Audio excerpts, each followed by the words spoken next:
പോയി വരണ്ടോ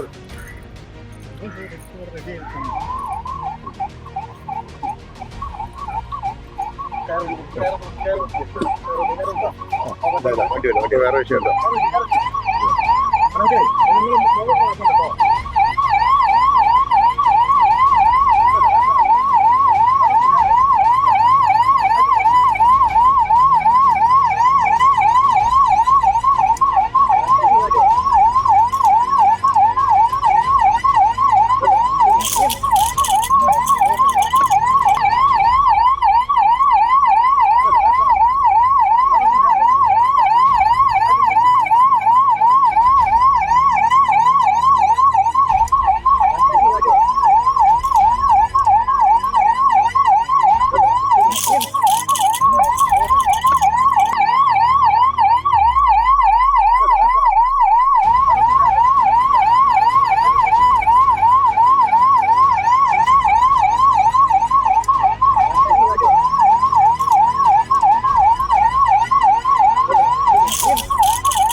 പോയി വരണ്ടോ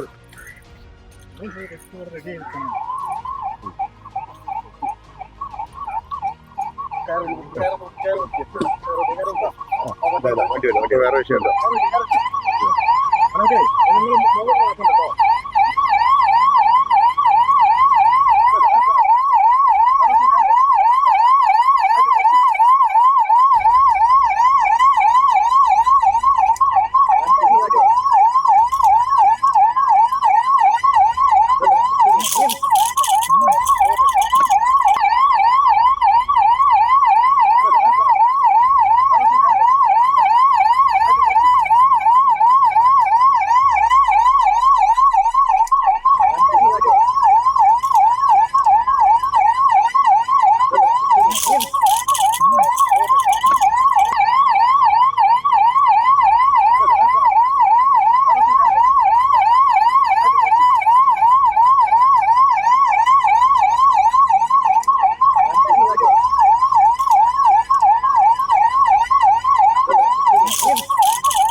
നമസ്കാരം. ഇപ്പോൾ ഈ കണ്ട വീഡിയോ ശരിക്കും എല്ലാവരെയും ഞെട്ടിച്ചിട്ടുണ്ടാവും. മനാഫ്ക ശരിക്കും അപകടത്തിൽപ്പെട്ടിട്ടില്ല. പക്ഷേ രക്ഷാപ്രവർത്തനം എങ്ങനെയാണ് നടത്തേണ്ടത് എന്നുള്ളൊരു ഒരു മാതൃകയാണ് ശരിക്കും കാണിച്ചത്. മനാഫ്കക്ക് ഒന്നും സംഭവിച്ചിട്ടില്ല. ശരിക്കും എന്താണ് പറയാ അല്ലേ? പറയാം. അല്ല, ഒരു ദുരന്തം വരുന്ന സമയത്ത് എങ്ങനെയാണ് രക്ഷാദൗത്യം നടത്തേണ്ടത്, അതിൻ്റെ ഒരു മോക്ക് ഡ്രില്ലാണ് ഇപ്പോൾ നമ്മൾ ചെയ്തത്. ഇവിടുന്ന് ഇനി വരുന്ന 10-ാം തീയതി, 11, 12, 13, 14-ാം തീയതി 4 ദിവസത്തെ റെസ്ക്യൂ ട്രെയിനിങ് ആണ് ഇനി വരാൻ പോണ 10-ാം തീയതി മുതൽ, ജനുവരി 10-ാം തീയതി മുതൽ സ്റ്റാർട്ട് ചെയ്യുന്നത്. ഇപ്പൊ കണ്ട സംഭവം ശരിക്കും മനാഫ് ചാരിറ്റബിൾ ട്രസ്റ്റും ഹെൽത്ത് കെയർ ഫൗണ്ടേഷനും കൂടി ചേർന്നാണ് ശരിക്കും ജനങ്ങൾക്ക് മുഖി വെക്കുന്നത്. ഇപ്പൊ നമുക്ക് എപ്പോഴും നമ്മുടെ കേരളത്തിൽ എപ്പോഴും ദുരന്തങ്ങൾ ഉണ്ടാവാം. പല ദുരന്തങ്ങളും നമ്മൾ ശരിക്കും നേരിട്ടതാണ്. അപ്പോൾ ഇത് എങ്ങനെയാണ് ഇത്തരം ദുരന്തങ്ങൾ വന്നു കഴിഞ്ഞാൽ നേരിടുക എന്നുള്ളതിന്റെ ഒരു സംഭവമാണ് ശരിക്കും ജനങ്ങളിലേക്ക് പങ്കുവെച്ചത്. അതോടൊപ്പം തന്നെ ഈ ദുരന്തം എങ്ങനെ നേരിടണം എന്നുള്ളത് ആ ഡേറ്റ് ആണ് പറഞ്ഞത് അല്ലേ? അത്തരം രീതിയിലേക്കുള്ള ട്രെയിനിങ് കൊടുക്കുന്ന ദിവസമാണ് പറഞ്ഞത്. പറയാം. ഇന്ത്യയിലുള്ള എല്ലാ സംസ്ഥാനങ്ങളിലുള്ള ആളുകളെയും പങ്കെടുപ്പിച്ചുകൊണ്ട് ഒരു ട്രെയിനിങ് ആണ് നമ്മൾ ഉദ്ദേശിക്കുന്നത്. 20ഓളം കാര്യങ്ങളിൽ ട്രെയിനിങ് കൊടുക്കും. അതാണ് ഇപ്പം ഈ വരുന്ന 10-ാം തീയതി മുതൽ. അതിൻ്റെ അതിൻ്റെ ഒരു ഡെമോ കാണിച്ചതാണ്. പങ്കെടുക്കാൻ താല്പര്യമുള്ള ആളുകളുണ്ടെങ്കിൽ അവർക്ക് നമ്മളായിട്ട് ബന്ധപ്പെടാവുന്നതാണ്. കാരണം ഇവിടുന്ന് അങ്ങോട്ടേക്ക് ഇനിയുള്ള കാലത്ത് പ്രകൃതി ദുരന്തങ്ങൾ ഇനിയും വരാം. അങ്ങനെ വരികയാണെന്നുണ്ടെങ്കിൽ നമ്മൾ എന്താ പറഞ്ഞു കഴിഞ്ഞാൽ സാധാരണക്കാരായ ജനങ്ങളെ നമ്മൾ എന്താക്കുകയാണ്, പ്രാപ്തരാക്കുകയാണ് ഈ ഒരു രക്ഷാദൗത്യം എങ്ങനെ ചെയ്യണം എന്നുള്ളത്. രക്ഷാദൗത്യം ഒരു ട്രെയിനിങ് കൈ തന്നെ വേണം. എന്നാലേ എന്താവുള്ളൂ, രക്ഷാദൗത്യത്തിന് എന്തൊക്കെ ചെയ്യണം, ആദ്യഘട്ടത്തിൽ തന്നെ നമ്മൾ എങ്ങനെയാണ് അതിലേക്ക് എടുത്തു ചാടേണ്ടതെന്നുള്ളത് അറിഞ്ഞിരിക്കണം. അല്ലാഞ്ഞാൽ സ്വന്തം ജീവൻ തന്നെ അപകടത്തിലാവും. തീർച്ചയായും ഇത്തരം ഒരു സംഭവം ശരിക്കും ജനങ്ങൾ അറിഞ്ഞിരിക്കേണ്ട സംഭവം തന്നെയാണ്. ഇത്തരം കോഴ്സുകൾ ശരിക്കും നമ്മൾ എല്ലാവരും, നമ്മളുടെ കേരളം എത്രയോ ബെറ്ററാണ് എല്ലാ കാര്യങ്ങളിലും. പ്രത്യേകിച്ച് ആളുകളെ രക്ഷപ്പെടുത്തുന്നതിലും ആളുകളെ സഹായിക്കുന്ന കാര്യത്തിലൊക്കെ കേരളം നമ്പർ 1 ആണെന്ന് പറയുന്നതിൻ്റെ അടിസ്ഥാനം തന്നെ ഇതാണ്. എല്ലാവരും ഇവരൊന്നും ഒരു പ്രോഫിറ്റ് വെച്ചിട്ടല്ല ഒരു സംഭവത്തിന് ഇറങ്ങിത്തിരിക്കുന്നത്. അതിനപ്പുറത്തേക്ക് മനാഫ് എന്നുള്ള വ്യക്തിയെ നിങ്ങൾ ഏറ്റെടുത്ത് നെഞ്ചിലേറ്റിയ ഒരു സമയം ഉണ്ടായിരുന്നു. ഇന്നും അതേപോലെ തന്നെ നിലനിൽക്കുന്നുണ്ട്. അന്ന് പറഞ്ഞൊരു സംഭവമായിരുന്നു എങ്ങനെയാണ് രക്ഷാപ്രവർത്തനം എന്നുള്ളത് ശരിക്കും പറയണം. അത് പറയാൻ കാരണം എന്താ വെച്ച് കഴിഞ്ഞാൽ ആ സമയത്ത് ഏറ്റവും കൂടുതൽ രക്ഷാപ്രവർത്തനത്തിൽ അല്ലേ വലിയ പാളിച്ചകൾ പറ്റിയ ഒരു സമയം, ഒരുപാട് പ്രയാസം എനിക്ക് ഉണ്ടായിട്ടുണ്ട്. ആ ദിവസങ്ങളിലെ രക്ഷാപ്രവർത്തനത്തിന് ആളുകളെ കിട്ടാത്തതും, ഒരു രക്ഷാദൗത്യം എങ്ങനെയാവണം എന്നുള്ളത് പ്ലാൻ ഉണ്ടാവണം. ഒരു ദുരന്തം നടന്നു കഴിഞ്ഞാൽ അവിടെ എന്താവണം, ഒരു പ്ലാനോട് കൂടി പ്രവർത്തിക്കണം. ആ പ്ലാനിങ് ഇല്ലാത്തതിൻ്റെ ഒരു പോരായ്മ അവിടെ അനുഭവപ്പെട്ടിരിക്കണേ. അതോട് കൂടിയിട്ട് ഞാൻ അന്നേ തീരുമാനിച്ചതാണ്, ഇനിയൊരു സമയം വരികയാണെന്നുണ്ടെങ്കിൽ പൂർണ്ണമായിട്ടും ഇതിനു വേണ്ടിയിട്ട് ചെലവഴിക്കും. ദൗത്യം നിറവേറ്റുന്നതിന്റെ പടിയാണ് ഇത്തരം സംഭവങ്ങൾ. ഞാനിത് അന്വേഷിച്ച് നോക്കുമ്പോൾ നമുക്ക് അതിന് പറ്റിയ ആപ്റ്റായിട്ടുള്ള ഒരു ടീമിനെ വേണമല്ലോ. അങ്ങനെയാണ് ഇതിൻ്റെ അന്വേഷണം എത്തിപ്പെട്ടത്. ഹെൽത്ത് കെയർ ഫൗണ്ടേഷൻ്റെ ഭാരവാഹികളെല്ലാവരെയും ബന്ധപ്പെടാൻ കഴിഞ്ഞു. അങ്ങനെ ഈ സ്ഥാപനമായിട്ട് ഞാൻ ബന്ധപ്പെട്ട് അവർക്കും ഇതിൽ 100% താല്പര്യമുണ്ട്. അങ്ങനെ എന്തായാലും ഓൾറെഡി ഇവർ ഒരുപാട് കാലമായിട്ട് ഈ ട്രെയിനിങ് കൊടുക്കുന്ന ആളുകളാണ്. അതോട് കൂടിയിട്ട് നമ്മൾ എന്താക്കി പറഞ്ഞു കഴിഞ്ഞാൽ ഇവരായിട്ട് യോജിച്ച് ഇനി മുതൽക്ക് എല്ലാ ട്രെയിനിങ്ങും സംഘടിപ്പിക്കാൻ എല്ലാത്തിനും. ശിരൂരിലും അതുപോലെ തന്നെ വയനാട് ദുരന്തത്തിലൊക്കെ വലിയ രീതിയിലേക്ക് പങ്കുവഹിച്ചുള്ള ആളുകൾ തന്നെയാണ് ഇവർ. അപ്പോൾ ആ രക്ഷാപ്രവർത്തനം നടത്തുന്ന രീതികളൊക്കെ ശരിക്കും ഒന്ന് പറയേണ്ടതുണ്ട്, അറിയേണ്ടതുണ്ട്. ഷംസുദ്ദീനാണ് കൂടെയുള്ളത്. ഷംസുദ്ദീൻ ഒരുപാട് രക്ഷാപ്രവർത്തനത്തിന് നേതൃത്വം നൽകിയ ആളാണ്. എന്തൊക്കെയാണ് നമ്മൾ ഇന്ന് ചെയ്ത എന്തൊക്കെയാണ്? ഇന്ന് നമ്മൾ ഡെമോ ആയിട്ട് ചെയ്തത് റിവർ ക്രോസിംഗ് ആണ്.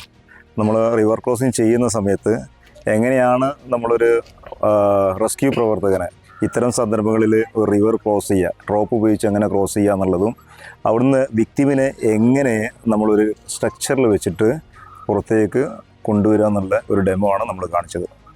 എന്തായാലും ഇത്തരം പ്രവർത്തനങ്ങളായിട്ട് വലിയ രീതിയിലേക്ക് മുന്നോട്ട് പോകേണ്ടതുണ്ട്. എല്ലാ ടീമിനോടും പറയാണ്, ഇന്ന് നമ്മളൊക്കെ കണ്ടത് എല്ലാവരും വലിയ രീതിയിലേക്ക് സ്വന്തം തടി നോക്കാത്ത ലെവലിലേക്ക് മുന്നോട്ട് പോവുക എന്നുള്ളതാണ് അല്ലേ? അത് അത്തരം ഒരു രീതിയിലേക്ക് എങ്ങനെയാണ് നിങ്ങൾ ആ പ്രവർത്തനത്തിന് പോകുന്നത്?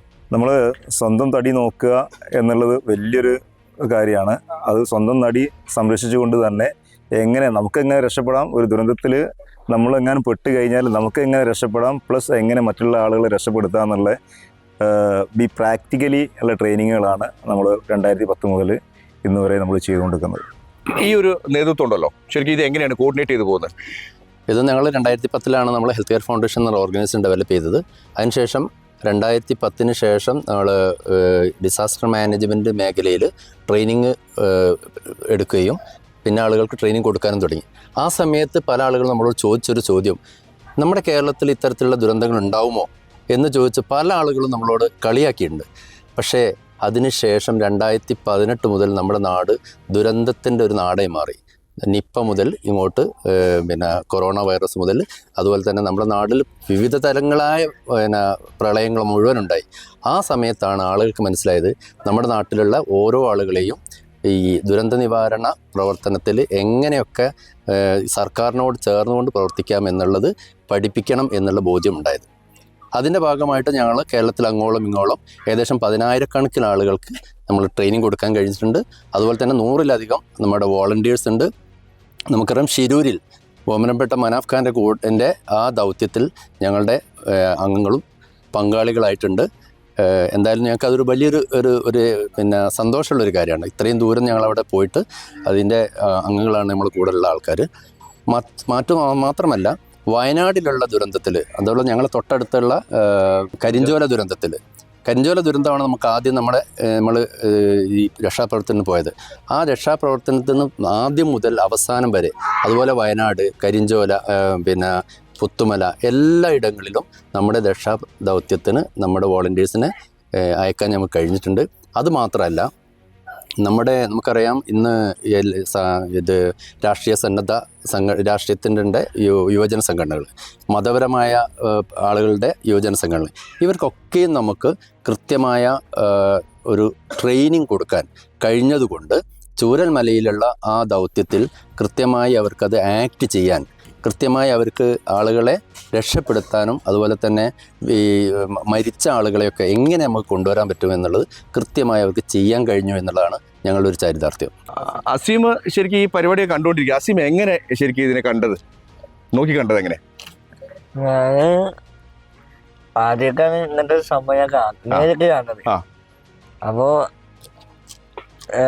എന്താ പറയാ, നേരത്തെ ഞാൻ പറഞ്ഞ പോലെ തന്നെ വളരെ റിസ്ക് ഉള്ള പരിപാടിയാണ്. മനസ്സിലായി, റിസ്ക് ഉള്ളതെന്ന് മനസ്സിലായി. അതെല്ലാം മനസ്സിലായി. എന്നെയും ഒരു സ്ട്രെച്ചറിൽ വെച്ച് വെള്ളത്തിന്റെ അക്കരെ കിടത്തിട്ടുണ്ട് ഒരു സമയത്തില്. അപ്പൊ തന്നെ മനസ്സിലായി എത്രത്തോളം റിസ്ക് എടുക്കുന്നുണ്ട് എന്ന് മനസ്സിലായി. അപ്പം ശരിക്കും പറഞ്ഞ ജീവൻ മരണം പോരാക്കാണ് നടന്നത്.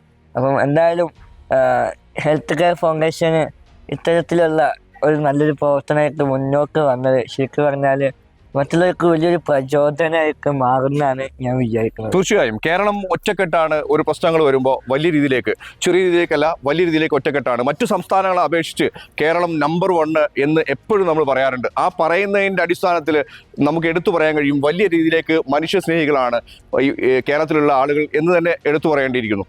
നന്ദി, നമസ്കാരം.